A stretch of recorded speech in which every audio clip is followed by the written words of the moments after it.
دا ورو سوال کړی دی چې خلک دا خبره کوي چې د دې ښځې سره واده مه کوو چې هغه په خپلوانو کې ځکه چې بیا بچي بیماران یا معذوره پیدا کیږي.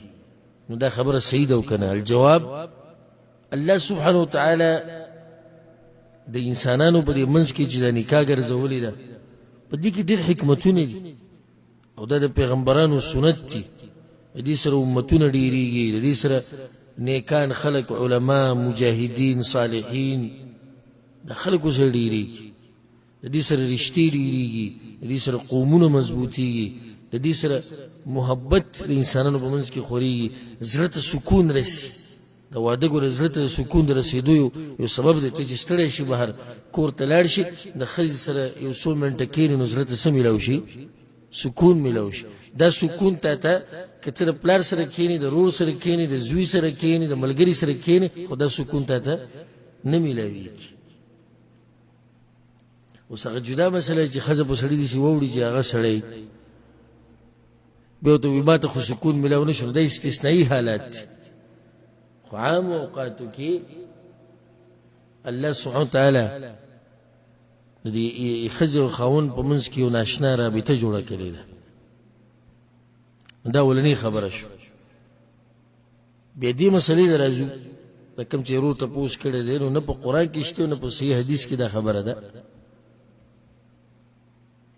چې د دې ښځې سره واده مه کوه چې په خپلوانو کې راځي، بلکې زه درته یو آیت سورة الاحزاب بیانوم واوري. یا ایها النبی ای پیغمبره انا احللنا لك ازواجك اللاتي اتيت اجورهن.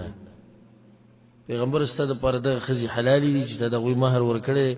وما ملکت یمینک او دا وینځي مما افاء الله عليك وبنات عمك او ستا د تره لونه وبنات عماتك او لونه د تروریانو وبنات خالك لونه د ماما وبنات خالاتك او لونه د ماسیګانو.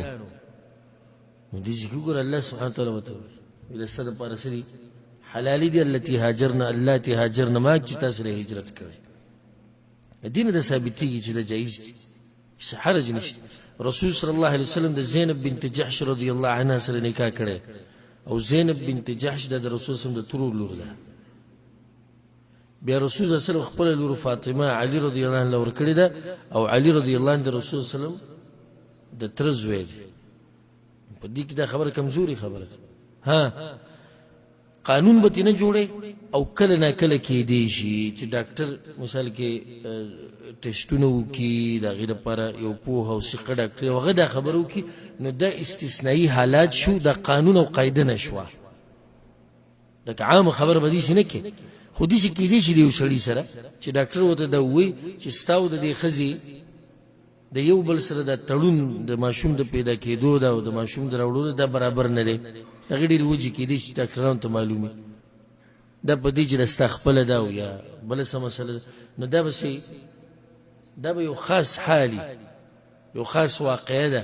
خو د دې یو واقعې نه به موږ قانون نه جوړو چې او به داسې همیشه شوه، بلکې داسې ډېر دي چې د خپلوانو سره واده کړی ده او بچي ښه روغ رمټ دي. بلکې زموږ پښتانه خو اکثر خپلوانو کې رشتې کوي او داسې پکې شته چې د پردۍ زنانه سره رشته کړې ده او بچي څه دي معذوره دي.